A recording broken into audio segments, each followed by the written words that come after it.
Hey everybody, this is Boston Magic the Gathering Examiner David Levitt. This morning when I woke up, I was given a gift from the gods. I found an unopened booster pack of Into Nyx amongst a bunch of open wrappers. I forgot to open it after winning a few pre-releases. Of course, today Into Nyx is on sale, so you can head out to your local game store and buy a bunch of packs, participate in a booster draft, or two, or three, or four, or five, if you're like me. Well, let's see what we got.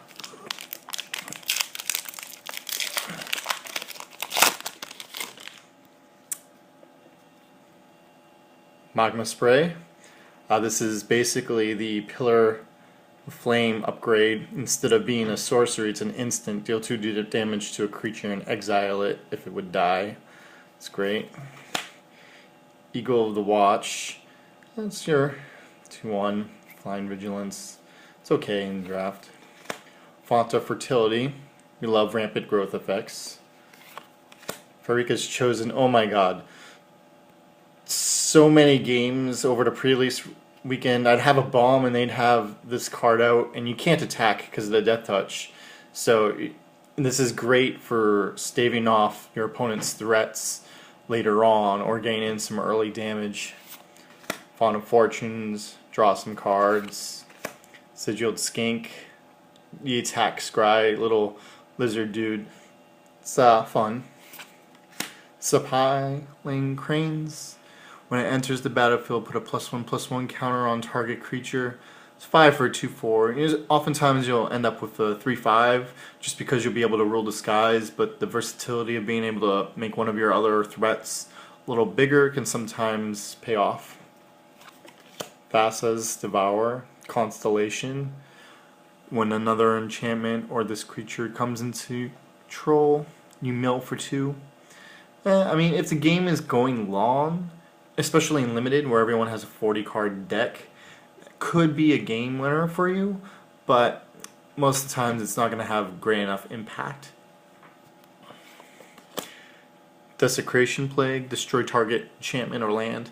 Oftentimes it's a green destroy target creature because of all the enchantments and the whole Theros block. So this is really underrated, we think.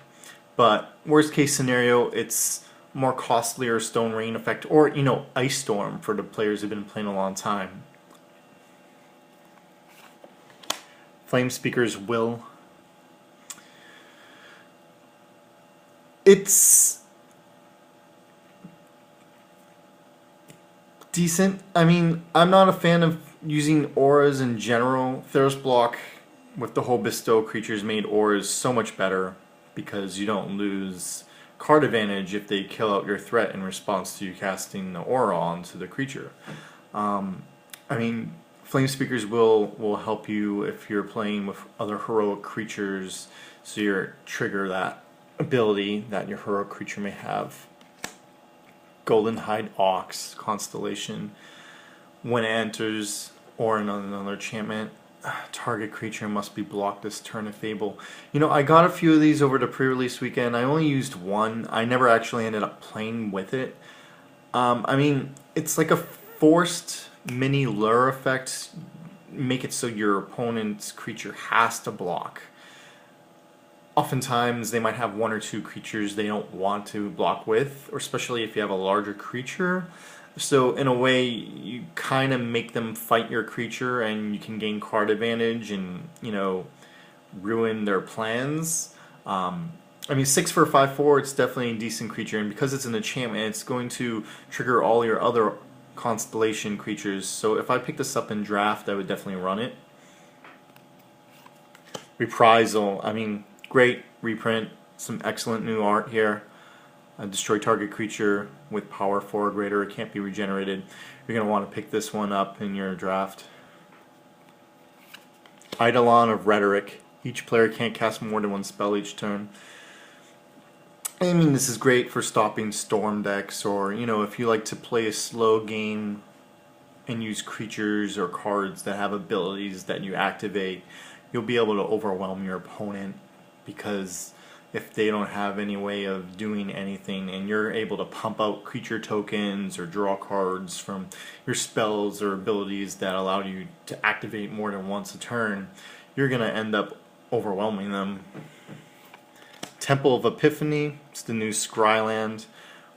Need this for decks. Actually, there was a new, if you haven't checked it out yet, they released the deck list to the Wrath of the Mortals event deck, which is blue-red. So if you're going to pick that up for the game day, you're going to definitely want to have some of these Scrylands, Temple of Epiphany, to upgrade that mana base. Mountain. Hunt bigger game. M15 is just around the corner. Alright guys, hope you're going to have fun tonight with Journey into Nyx. Go to your local game store, have fun. Friday Night Magic.